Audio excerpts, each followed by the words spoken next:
Hello everyone, and welcome to Fresh Master Channel. Today, we are going to have some story from Reddit.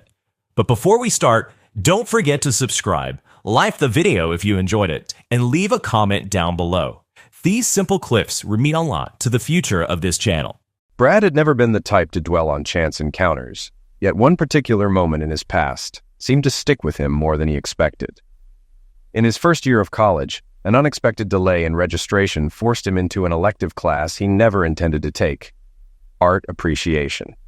Surrounded by students with brightly colored hair, heavy paint stains on their clothes, and an enthusiasm for abstract thought that bewildered him, he was entirely out of place. Despite his disinterest, he made a few acquaintances in that course, one of whom was a quiet yet sharp-witted girl named Kathleen Kinnison. She was a fixture in the art department, known for her brutally honest critiques and her uncanny ability to capture raw emotion on canvas. Kathleen often spoke of her closest friend, a girl named Ramona, who, as she described, had the soul of an artist, but the confidence of a shadow. At the time, Brad had no reason to remember that name. A year later, Brad's routine college life took another unexpected turn when his roommate invited him to a casual gathering at an offbeat cafe just off campus. The dim lighting, vintage furniture, and overpowering scent of clove cigarettes made it obvious this was a space for the alternative crowd, certainly not his usual scene. He sat quietly, listening to conversations about the meaning of colors and the philosophy of broken rules. Across the room, a girl with thick glasses, mismatched patterns, and a restless energy scribbled into a sketchbook, unaware of anything else around her. That was the first time Brad saw Ramona. Brad's introduction to Ramona took place during his university days. Back then, she was a short, full-figured girl with oversized glasses and a complexion troubled by blemishes. Pursuing a degree in art, she expressed herself through a wardrobe that defied convention, her unique taste unmistakable. However, while her originality set her apart, it wasn't the kind of charm that drew most men in, Brad included. Focused on his studies in production technology, his academic interests couldn't have been more different from hers. Nevertheless, due to a shared requirement in their programs, they ended up in the same computer graphics course. She needed it for her art major, and he had to take it as a prerequisite for AutoKD. Circumstances led them to work together on a group assignment. Although they had previously shared classrooms, their interactions had been minimal. From the start, it was apparent they were complete opposites. Brad, a track runner and someone who hovered on the outskirts of the popular social scene, had little in common with Ramona, who immersed herself in cigarettes, coffee, and the company of unconventional thinkers, the poets, the painters, the dreamers. While his dating life consisted of cheerleaders and fellow athletes, Ramona was often overlooked, regarded as a companion rather than a romantic interest among the more traditionally attractive and socially confident members of her circle. The group project necessitated prolonged collaboration, forcing them to spend more time together. Inevitably, they began to notice each other in new ways. One evening, their conversation veered away from academic topics, growing more personal. Just as they seemed to be getting comfortable, Brad's girlfriend arrived to pick him up. As he left, he felt an unexpected sadness about parting from Ramona, and her discontent was equally apparent. The next day, Ramona seemed distant in class. "What did I do now?" Brad asked, confused. "You're such an idiot," she snapped, her voice trembling. Not wanting to escalate things publicly, Brad gently led her outside to a park bench across the street. After asking her to wait, he returned with her favorite juice and a soda for himself, hoping to break the tension. "So why am I an idiot?" he asked with a smile. "Because you just are," she mumbled, wiping away tears. Brad sighed. "That's not much of an explanation." Ramona's voice wavered with bitterness. "I thought you were different, but you're just like all the others. You don't want someone who truly cares for you. All you guys want is some brainless, big-chested girl." Brad paused before responding calmly. "Well, those girls do one thing right." Her eyes narrowed. "What's that?" "They make their feelings known," he said simply. Ramona clenched her fists in frustration, her anger palpable. Brad, wanting to diffuse the moment, took off her oversized glasses and kissed her, deeply and passionately. Unbeknownst to him at the time, it was her first real kiss. She pulled back, stunned. "What the hell was that?" He grinned. "Communication." One kiss led to another, and they spent that evening sharing an intimate connection on the park bench. Over the following weeks, they completed their project, earning an A, and began dating. Ramona underwent changes, She switched to contact lenses, sought help from a dermatologist, and adopted a more mainstream wardrobe. While Brad never requested these changes, her newfound confidence was evident. She frequently sought his input while shopping, and he offered suggestions that highlighted her figure. "You just like staring at my chest," she teased. "Of course," he quipped with a grin, "but they're mine, and you're wearing them for me." Their relationship grew deeper on all levels. As her first boyfriend, Brad made their closeness meaningful. Ramona gradually became more comfortable in their relationship, and her initial insecurities faded under Brad's reassurances of her beauty and his love. A few weeks into their relationship, she sighed while looking at herself in a mirror. "I look like the kind of woman I used to hate." Brad hugged her from behind, smirking. "Maybe so, but you're my woman." This seemed to comfort her, and their bond continued to strengthen. After college, they got engaged. Brad secured a position at an automotive design firm, while Ramona began working as a layout designer for an art magazine. Brad's family embraced Ramona warmly, but her own family was less accepting. At their engagement party, her sister remarked, "Brad's nice enough, I guess, but he probably stifles her creativity." Her mother added, "They're only marrying because she's pregnant. It won't last." Despite the skepticism, Brad and Ramona built a happy life together. At their 7th anniversary party, her mother couldn't resist asking, "When will I become a grandmother?" Ramona quickly replied, "We're trying, Mom." The couple struggled with infertility for years. Eventually, Maddie, Ramona's mother, took matters into her own hands, scheduling them for appointments at a fertility clinic. Brad's tests came back normal, prompting Maddie to suggest they practice more. Ramona's results, however, revealed significant reproductive challenges that made pregnancy unlikely. That night, Brad held Ramona as she cried. "We can always adopt," he whispered. "There are options." Through her tears, she said, "If you want a divorce, I'll understand." He tightened his embrace. "Mona, I will never leave you unless you make me." "My mom thinks you'll cheat to have kids," she muttered. Brad looked into her eyes. "I will never betray you. You're my everything." She sobbed. "Why would you stay with someone like me?" Gently, he cupped her face. "Because I love you more than anything, and I can't imagine life without you." Eventually, she fell asleep in his arms, comforted by his unwavering devotion. Together, they faced whatever challenges came their way, united by their love and resilience. Those days blurred into one another in Brad's mind. The specific details faded with time, but the emotions remained sharp and unrelenting. Yet one memory stood out distinctly. 2 days after their initial appointment, the clinic called them back for further consultation.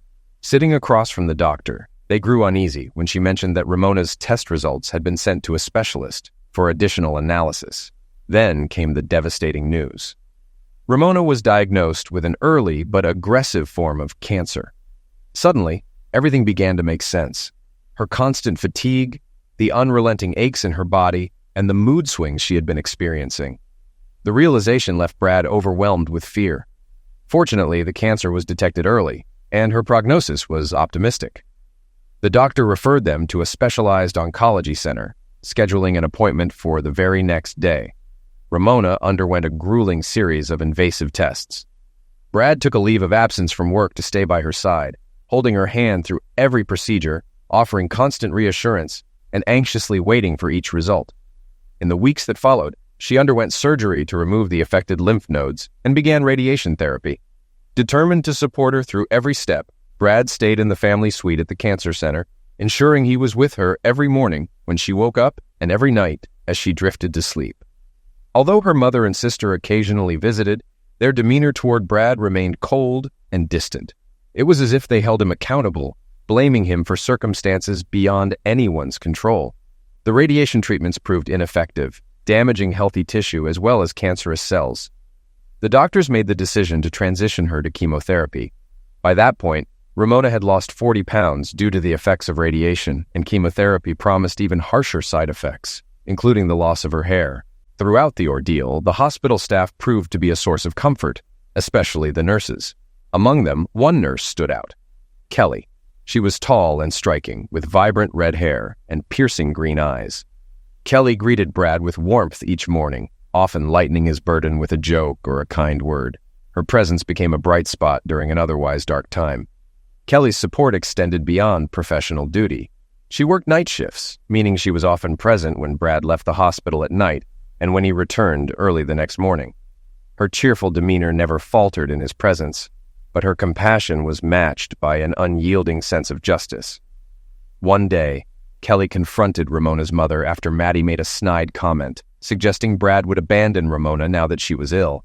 Kelly's response was swift and fiery. "This place is emotionally draining," Kelly snapped. "Most of our patients rarely see visitors because their loved ones can't handle the sight of them like this. Or worse, they think cancer is contagious." She stepped closer to Maddie. "But this man, he hasn't left her side. He's here when she's sick, holding the bucket when she vomits and cleaning her up afterward. Were you around for that?" Maddie opened her mouth to reply, but Kelly cut her off. "He helps her to the bathroom, ensuring she keeps her dignity. Did you help with that? He shaved his own head when she started losing her hair so she wouldn't feel alone. Were you here for that?" Kelly's voice softened, almost mocking. "By the way, his shiny head looks great. Not many men could pull that off." Her tone hardened once more. "He gives her sponge baths so she doesn't have to endure the indignity of a stranger doing it. And when her insurance wouldn't cover treatment, he went into debt for your daughter. He's been here every single day, loving her through all of it. Were you?" Kelly folded her arms, her expression unyielding. "Think very carefully about the next words you say about this man, because they'll determine whether you're welcome back on this floor."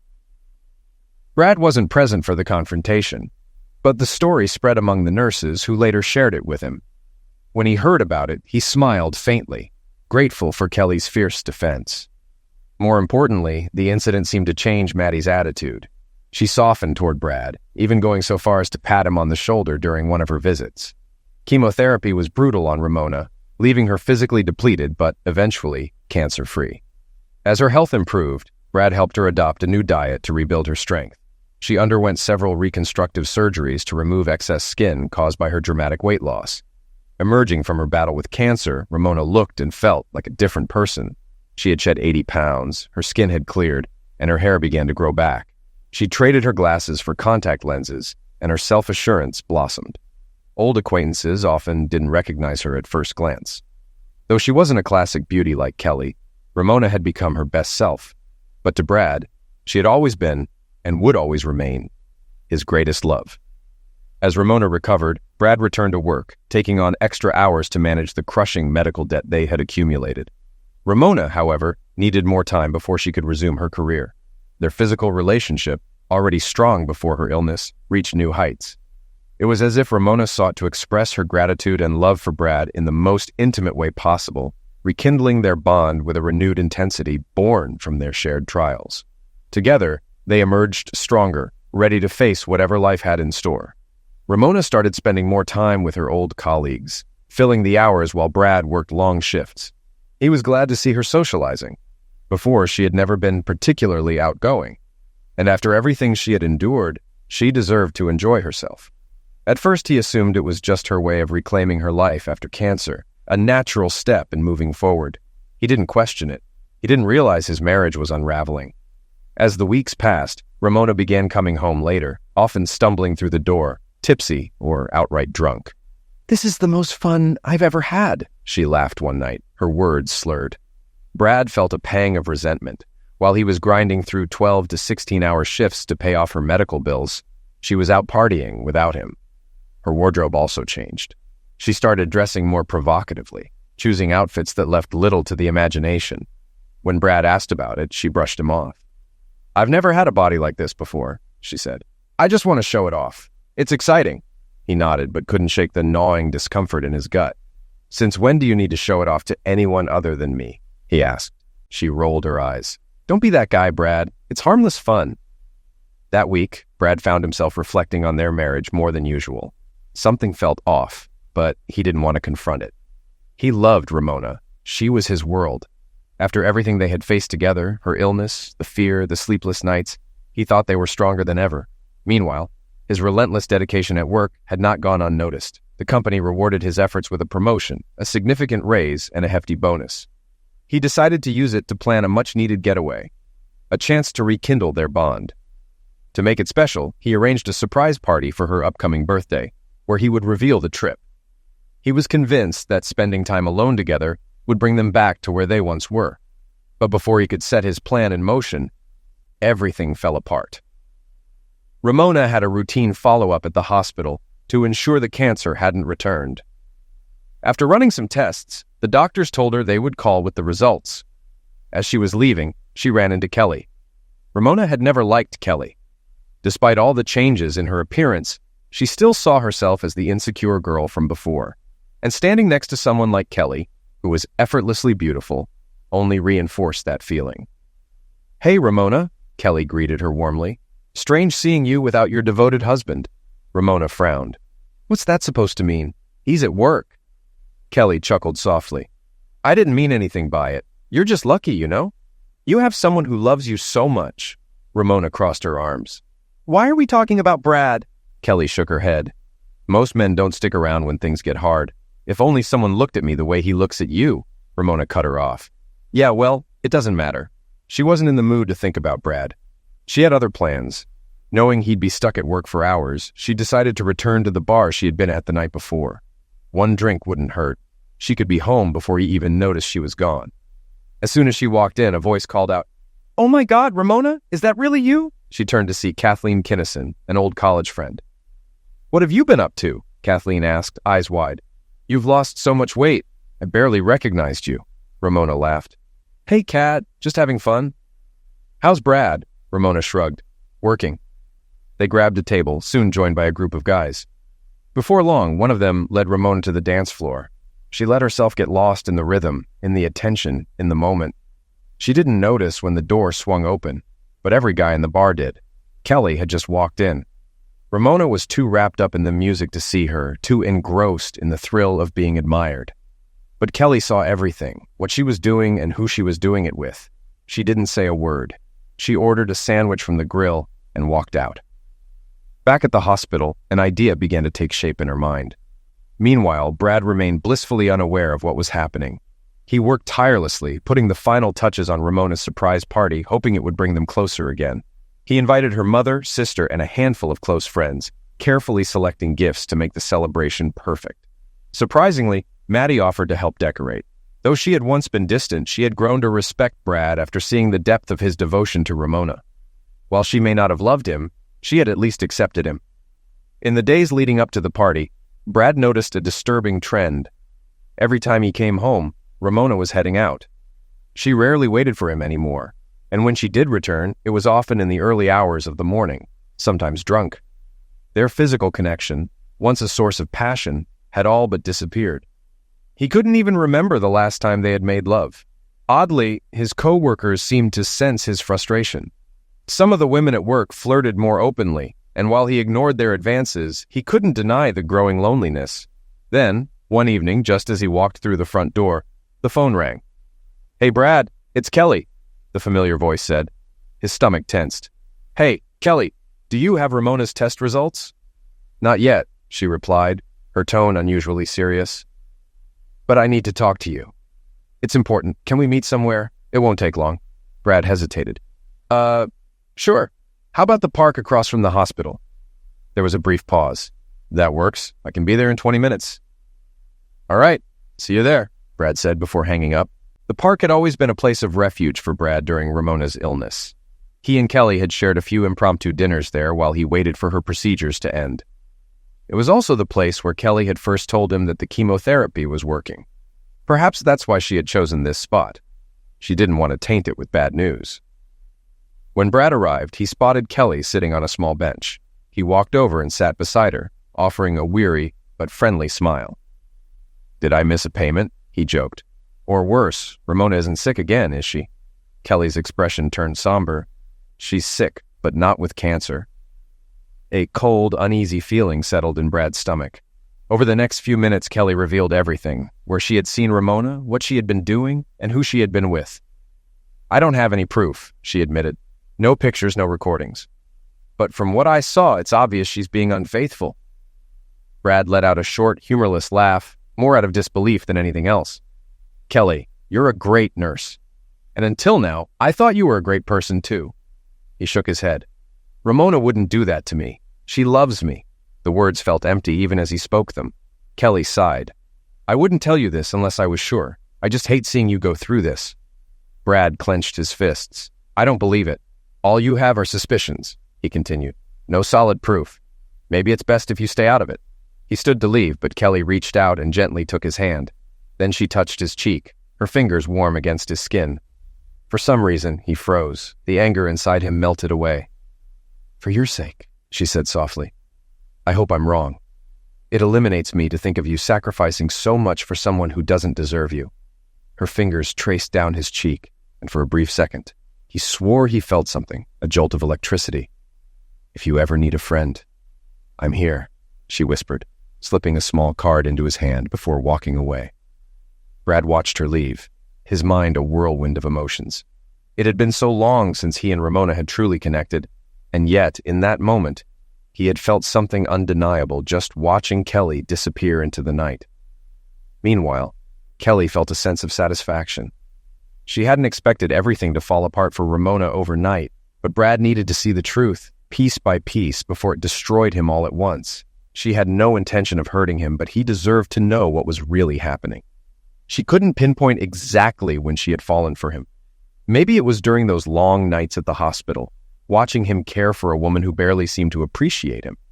Or maybe it was later, when Ramona began treating him more like a personal assistant than a husband, a man who had given up everything for her. Kelly had always known she was attractive. Men had told her that her whole life. But no man had ever treated her the way Brad had treated Ramona, and she would have given anything to have a man like that love her. It was time for step 2. 2 nights later, Brad was buzzing with anticipation. The party wasn't just about Ramona's birthday. It was supposed to be a turning point, a fresh start for their marriage. Over the past few weeks, he had taken note of how distant she had become. She was drinking too much, staying out too late, barely speaking to him. The night before, he had fallen asleep waiting for her to come home. When he woke up, she was already in bed, passed out. That morning, as she stirred awake, he smiled. "I planned something special for your birthday." She rolled over, her voice groggy. "That's sweet." Brad knew she had likely been out partying, but he tried to rationalize it. She had survived cancer. Maybe she was just trying to experience the things fat Ramona had never gotten the chance to. He just wished she wanted to experience them with him. At 6:30 p.m., Maddie and Ramona's sister Ravana arrived to help decorate the apartment. They moved quickly, expecting Ramona to walk in any minute. Brad had kept the guest list small, just 6 people, those closest to her. He wanted the night to be intimate, meaningful. By 9 p.m., guests were whispering among themselves. Ramona still hadn't shown up. A few left their gifts on the table and headed home. By 11 p.m., only Maddie, Ravana, and Brad remained. Frustration simmered inside him as he called Ramona's phone for the 4th time. Finally, at 11:30, she called back. "Hey, sweetheart," she slurred. "I'm on my way." Brad's grip on the phone tightened. "Where are you?" "Mom wanted to take me out for a drink," she said casually. "So I went with her instead of coming straight home." Brad clenched his jaw. "We had plans tonight, Ramona." I know, we just lost track of time," she replied, brushing him off. "I actually went with her and my snotty sister, because they still don't like you very much. I didn't want their attitudes to ruin whatever surprise you had planned for me." In the background, a man's voice cut through the noise. "Hurry up, baby. We're waiting." Brad's stomach dropped. Ramona giggled. "Anyway, I'll see you soon, and you can give me my surprise then." She hesitated. "Is it a big surprise?" Brad's voice was quiet. "Something like that." A heavy silence followed. Maddie turned to him, and in her eyes, he saw it. The understanding, the sympathy. She knew. She had heard everything. For a moment, Brad just sat there, unable to process what had just happened. His entire world had cracked open, and he didn't even know how to react. Maddie finally broke the silence. I didn't always think you were the right man for Ramona." Brad looked up at her, dazed. "But I was wrong," she admitted. "What a witch," Ravana muttered under her breath. Brad took a deep breath, trying to steady himself. "Thank you both for coming. I'll clean up this mess and put away the gifts." His voice was eerily calm. "I'm sure she'll be back soon. You're welcome to stay, but I don't think it's worth it." "Why not?" Ravana challenged, crossing her arms. "As her naughty sister, I'd love to see the look on her face when she walks in and gets caught in her damn lie." Brad shook his head. "She went through hell with cancer. None of us know what that was like for her. Maybe this is how she's coping." His voice was barely above a whisper. Maddie and Ravana exchanged glances before silently heading toward the door. Once they were gone, Brad walked to the bedroom closet and grabbed a suitcase. He packed quickly, just enough to make sure he wouldn't have to come back anytime soon. Before leaving, he scribbled a note and placed it on the kitchen table. Then, without a second thought, he walked out the door. The next morning at work, Brad sat at his desk, staring blankly at his computer screen. His fingers hovered over the keyboard as he searched for a divorce attorney.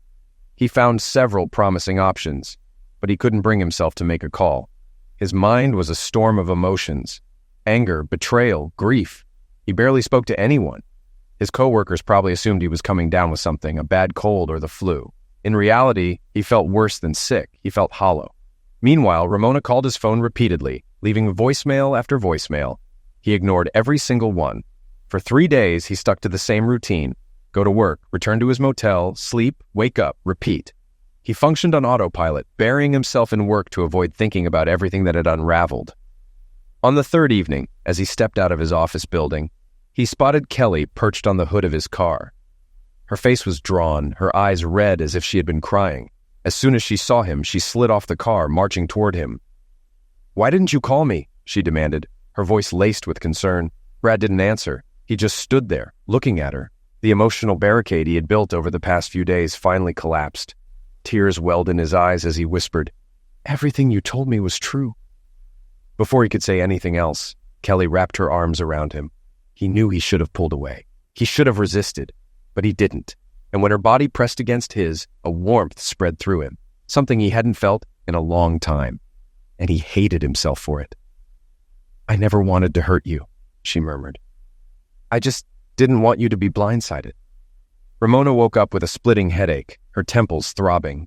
She groaned, rubbing her forehead. "What day is it?" she muttered, squinting at the clock. The apartment was a disaster. Empty bottles, clothes scattered, dishes piled in the sink. "Brad's gonna have to clean this place up," she grumbled. Then she frowned. "Wait, where the hell is he?" A sudden knock at the door interrupted her thoughts. Annoyed, she threw on a robe and stumbled toward it. Peeking through the peephole, she let out a sigh of relief. It was her mother. Opening the door, she forced a weak smile. "Hey, Mom, sorry about the mess. My husband seems to have a new habit of disappearing lately." Maddie stepped inside, her expression unreadable. She scanned Ramona from head to toe. "Where were you last night, and what were you doing?" Maddie's tone was sharp. Ramona blinked, confused. "What? What are you talking about?" Maddie crossed her arms. "Or, judging by the state you're in, who were you with?" Ramona rolled her eyes. "Oh, come on, Mom, not this again." "Then explain why you have hickeys on your neck." Ramona froze. Her hand flew to her throat, her fingers brushing against the sore marks. "Crap," she muttered. "Brad better not see this." She turned away. "Mom, make some coffee. My head is liquidating me." Maddie sighed, walking into the kitchen and switching on the coffee maker. As she waited, she spoke over her shoulder. "So, how did you manage to lie your way out of this one?" Ramona yawned. "Lie about what?" "The night of your birthday," Maddie said coolly. "When you told Brad you were with me and your sister, we were standing right next to him." Ramona's heart skipped a beat. Her eyes snapped open. She exhaled slowly, trying to think. "I'll figure something out before he gets home," she muttered. "You have to help me, Mom." Maddie turned to her, an unmistakable look of disgust on her face. "Why should I?" Ramona sighed. "Look, I know I've made mistakes, but it wasn't serious. I was just having fun. I never got to do this when I was younger." Maddie didn't respond. Ramona pressed on. "You remember what it was like, Mom? I was always the fat friend, the one guys ignored. Then I met Brad, and suddenly I felt like I mattered. I dressed better. I felt confident. For once, I was the girl someone actually wanted." Her voice softened. "But now that I've lost weight, men notice me. They flirt. They chase me. It's intoxicating. I can tease them, string them along, then discard them when I'm done. It's fun, Mom. It's nothing serious." She gave Maddie a pleading look. "I love Brad. I'd never actually leave him. He's safe, stable, but he's also boring. I need excitement too, and he'll never find out anyway. He's too busy working himself into the ground." Maddie let out a quiet sigh. "You really believe that?" She walked over to the table, picking up a folded piece of paper. "Because if you do," she said, handing it to Ramona, "you might want to read this." Ramona frowned, unfolding the note. "Ramona, I'm really happy you're having fun. After everything you've been through, you deserve to enjoy life. Beating cancer is rare, and you didn't just survive, you thrived. From the moment I met you, I knew you were special. I fell for you completely, and for years I thought we had something unbreakable. But I've come to realize something. I don't fit into your life anymore. I was yours from the beginning, but I see now that you've outgrown me. I hope you get this letter in time to call me so we can talk, if there's even anything left to talk about. If I don't hear from you, I'll take it as confirmation of what I already know. I'll be filing for divorce. The apartment is yours. I won't be coming back. There are too many memories here. I just hope whoever comes after me treats you the way I did. I gave you everything, Ramona, but in the end, I wasn't enough. Brad. As she finished reading, Ramona's legs gave out beneath her. She collapsed onto the floor, sobbing. Maddie stood over her, shaking her head. What a fool I raised. Across town, Kelly pulled into her driveway with Brad in the passenger seat. She parked, then walked around the car to open his door. He barely reacted as she guided him inside, his movements sluggish, his expression distant. She led him to the couch, studying his face. He looked completely drained, physically, emotionally, mentally. He was running on empty. He doesn't even realize how strong he is, Kelly thought. But I'm going to help him get rid of that woman. She hadn't told him everything yet. A private investigator had been trailing Ramona for a week. Kelly knew exactly when Brad had left, exactly what Ramona had been up to, but she wasn't going to tell him tonight. He wasn't ready for that.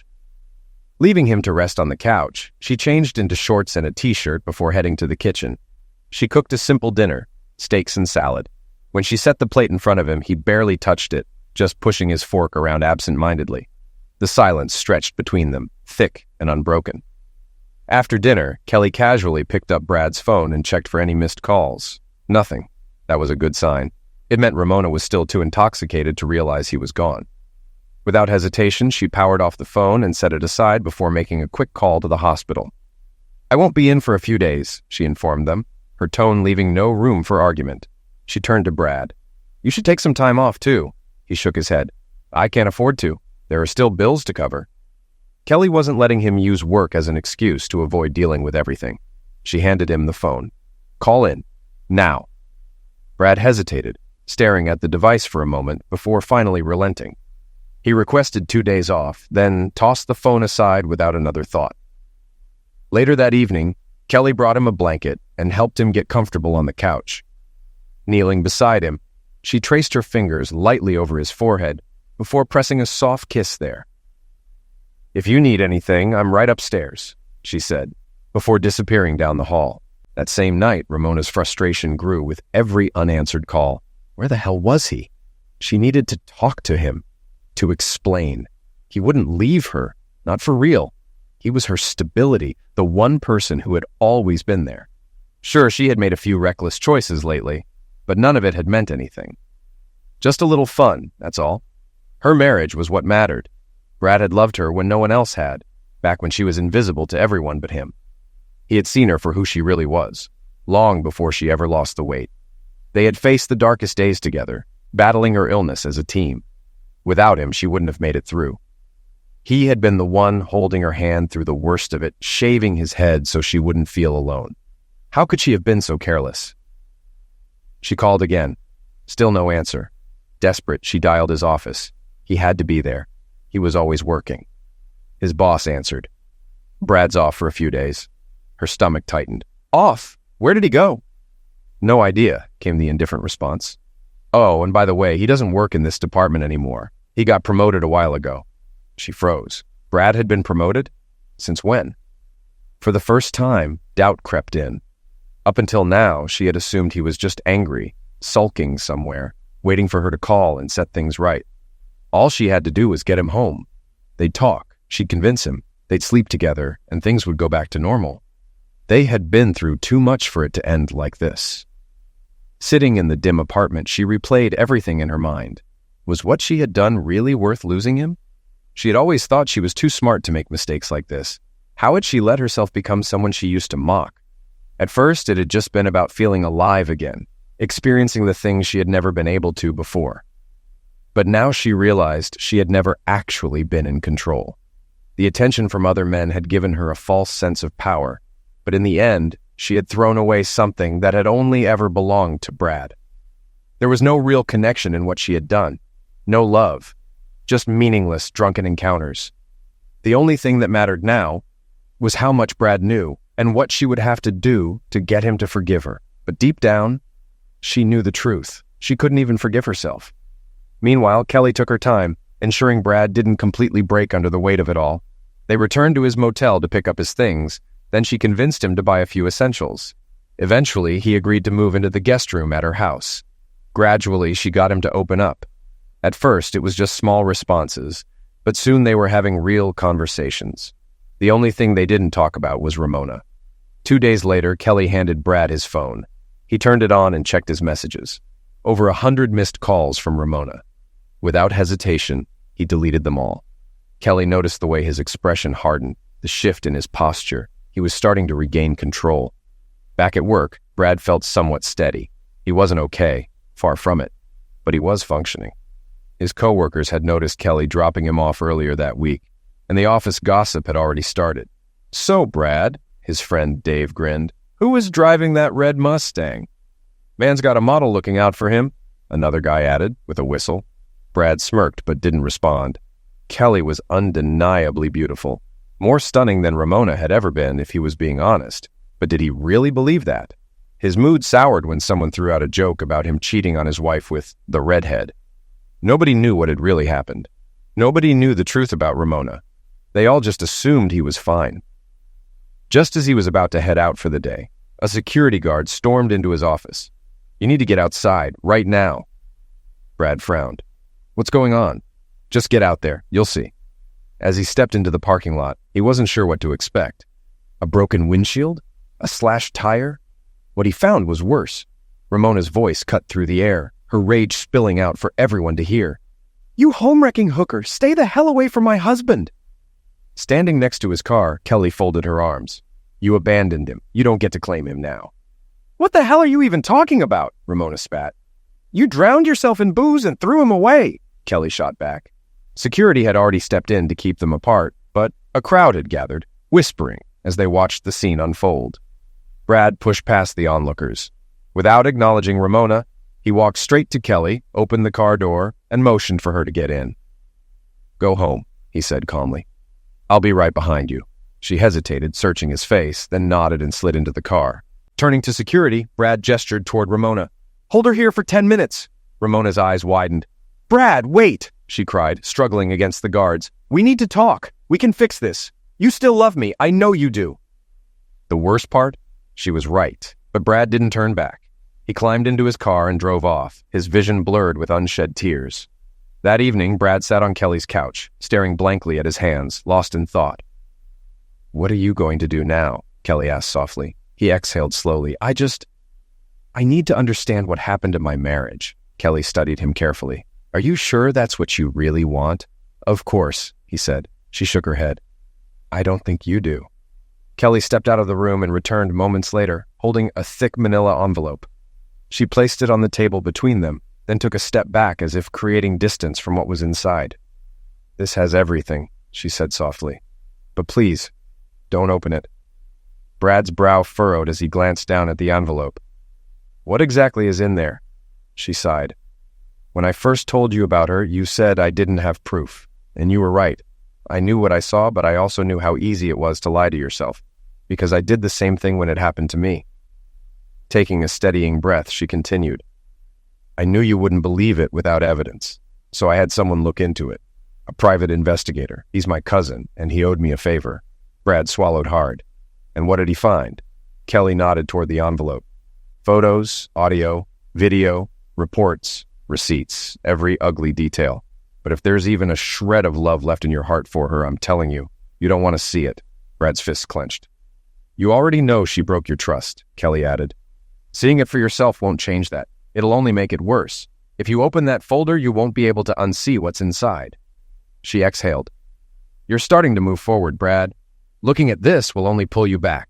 She turned toward the kitchen. "What do you want for dinner?" Brad reached forward, hesitated for a split second, then pulled out the first photograph. The image hit him like a gut punch. Ramona sprawled across a bar table, her dress bunched up around her hips. 3 men surrounding her. His chest constricted, breath catching in his throat. His mind blanked. He shoved the picture back into the envelope and hurled it across the room. His entire body trembled as he dropped into a chair, head in his hands. Kelly sat beside him, wrapping an arm around his shoulders. Neither of them spoke for the rest of the night. By morning, neither had changed their minds. Both Brad and Kelly called into work, then headed to a lawyer's office. Sherry, Brad's attorney, skimmed through the paperwork. This shouldn't take long. No kids, few assets. The only real complication is the medical debt. I'll cover it, Brad said flatly. Sherry arched a brow. Why? I just will. You're drowning in debt because of her, Sherry reminded him. And how did she repay you? Well, let's not spell it out. Brad didn't respond. Sherry sighed. Fine. Either way, this will be an easy case. If she tries to fight it, we can use the evidence. Exposing what she did would ruin her reputation. Brad nodded. He wanted this over. But Ramona had no intention of making it easy. When she was served the divorce papers, she didn't just refuse to sign, she tore them to shreds. Not only did she refuse to get a lawyer, but she wouldn't even acknowledge the divorce itself. I'm not signing anything, she snapped. Instead, she proposed a legal separation and insisted on counseling. I just need time, she pleaded. Tell Brad to come home so we can fix this. Sherry didn't buy it. If you don't cooperate, we'll change the filing to infidelity. That won't look good for you. Ramona laughed coldly. You'll have to do better than that, sweetheart. I told you I'm not letting this marriage go without a fight. Sherry folded her arms. You think you can stop it? If you need to fly to the Vatican to have the Pope declare this marriage unbreakable, I'll buy your ticket, Ramona sneered. But I'm not losing my husband to you or that red-headed witch. She refused to consider any option that didn't involve talking to Brad. Sherry sighed later that day. She's ruthless, she told him. You should meet with her. If you refuse, it won't look good in court.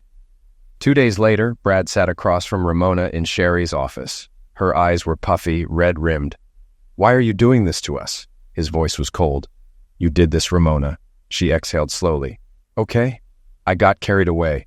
I drank too much. I neglected you. I know I hurt you. Brad didn't respond.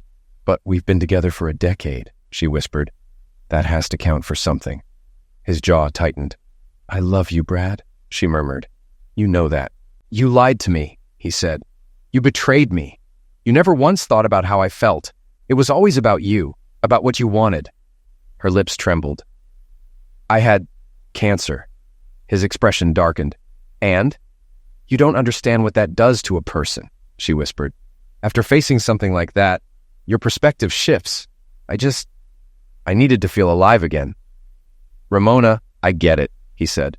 And now, you have all the time in the world to experience life the way you want. I won't stand in your way. You can sleep with whoever you want every night with a room full of strangers, and no one will care. He pushed back his chair and stood up. Her voice cracked. You can't just walk away from me. Brad leaned on the chair, motioning for her to sit back down. You never had cancer, he said. She blinked. What? He raised a hand, cutting off her protest. We had cancer. His voice wavered, but his eyes burned with emotion. I was there every single day, watching you suffer. His tone hardened. Only it was worse for me. You felt the pain, but at least they gave you something for it. I had to watch, helpless, as the woman I loved wasted away. Ramona swallowed, eyes flickering to the floor. There were nights I would have given anything to trade places with you, Brad continued. If I could have taken your place, I would have. But I never left you. His voice softened, but the pain in it was unmistakable. I had to pretend everything was fine so you wouldn't lose hope. But I was dying too, every single day. And when visiting hours ended, I'd go home and break down. I was terrified of losing you. Tears burned at the edges of her eyes. When it was over, I was ready to start living again too, he said. But the person I wanted to share that life with was too busy drinking, too busy with other men. She flinched. And one of us had to work to pay off all those medical bills, he said, his voice cold. So now you have a new body, a new lease on life, and I have nothing but debt. Her fingers curled into her lap. You had all these new priorities, and I wasn't one of them, he continued. You claim to love me. So tell me, Ramona, how do you think it felt knowing you were sleeping with other men? She took in a shaky breath. I'm sure they were all great guys, he said, voice dripping with sarcasm. But where were they when you were lying in a hospital bed, dying? Silence. Cancer didn't eliminate you, he murmured. but it destroyed us. He slid the papers toward her. Sign them, he said. I have nothing left to say. Then, without another word, he walked out. Ramona sat there, staring at the divorce papers, as silent tears streamed down her face. As Brad stepped out of the lawyer's office, Kelly was already there, leaning against her car. She didn't ask how it went. His face told her everything. His shoulders were heavy with exhaustion, his expression hollow. Words wouldn't help right now, so she didn't offer any. When they reached the car, she tossed him the keys. He caught them automatically, a flicker of something resembling a smile crossing his face.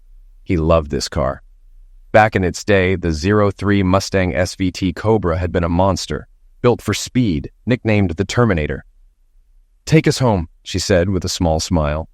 He slid into the driver's seat, gripping the wheel, his fingers tightening around the leather. The divorce will go through whether she signs or not, Kelly added. Brad stared at the road ahead but didn't start the engine. Can we just drive for a bit? Kelly shook her head.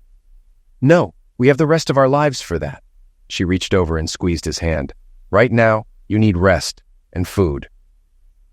When they pulled into Kelly's driveway, Brad lingered by the car for a moment, reluctant to go inside.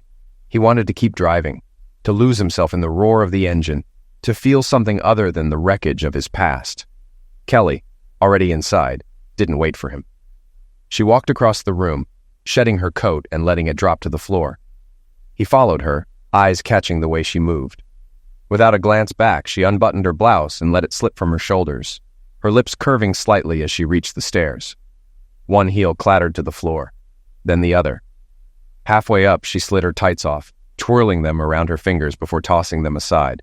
At the top of the stairs, she paused, looking over her shoulder, eyes locking with his, a silent challenge. Then, with a smirk, she disappeared down the hall. Brad stood frozen. For the first time in weeks, he felt something other than pain. He moved without thinking, collecting the trail of discarded clothes as he climbed the stairs. He didn't know why, he just did. At the landing, she was waiting. Fingers reaching behind her back, she unhooked her bra, letting it slide away effortlessly. His breath caught. Come get me, she whispered. Then she turned and ran, laughing softly. Brad finally understood the words of a certain funk legend. Why must I be like that? Why must I chase the cat? Now it all made sense.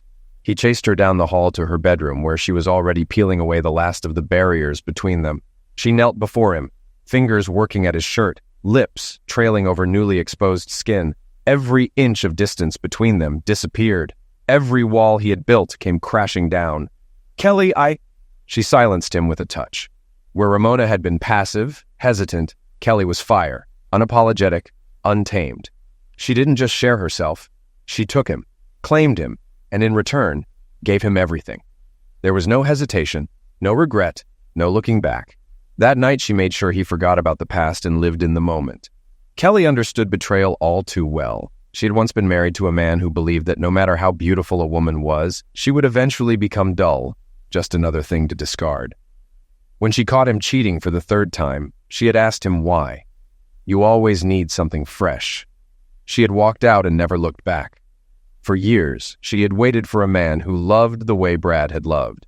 And when she saw Ramona throw it all away, she knew she would never make the same mistake.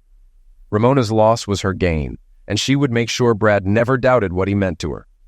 Weeks passed, and still, Ramona refused to sign the divorce papers. She had no intention of letting him go.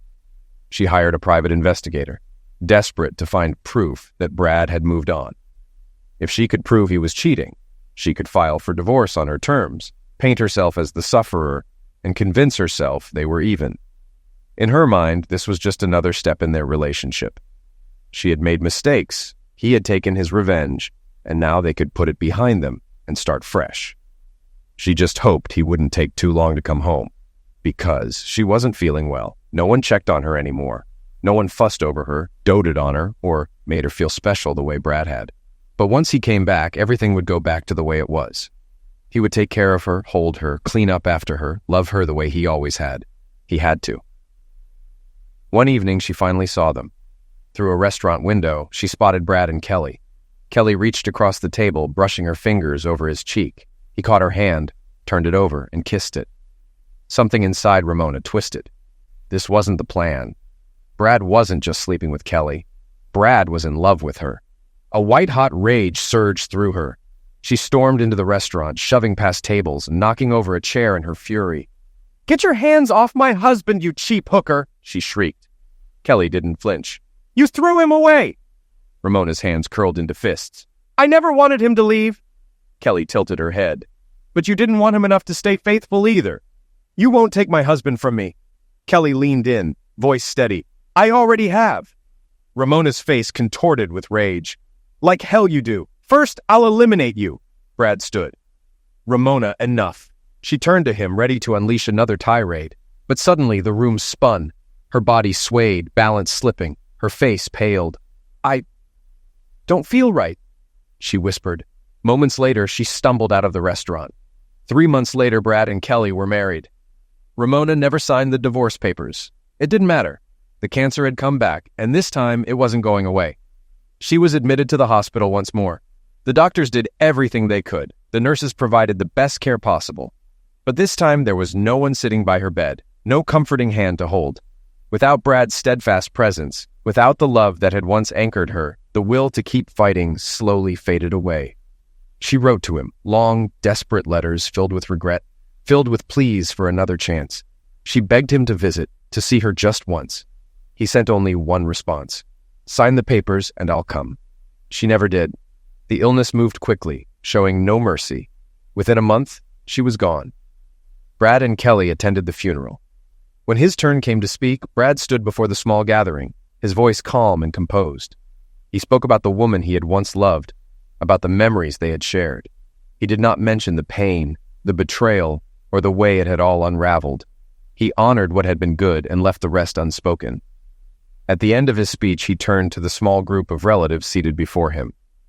"My wife and I have chosen to name our daughter after Ramona," he announced. A quiet murmur rippled through the crowd. Kelly, standing beside him, gently squeezed his hand, but said nothing. That night, as the fire crackled in the hearth, Brad sat in silence, lost in thought. Ramona had always said she had beaten cancer.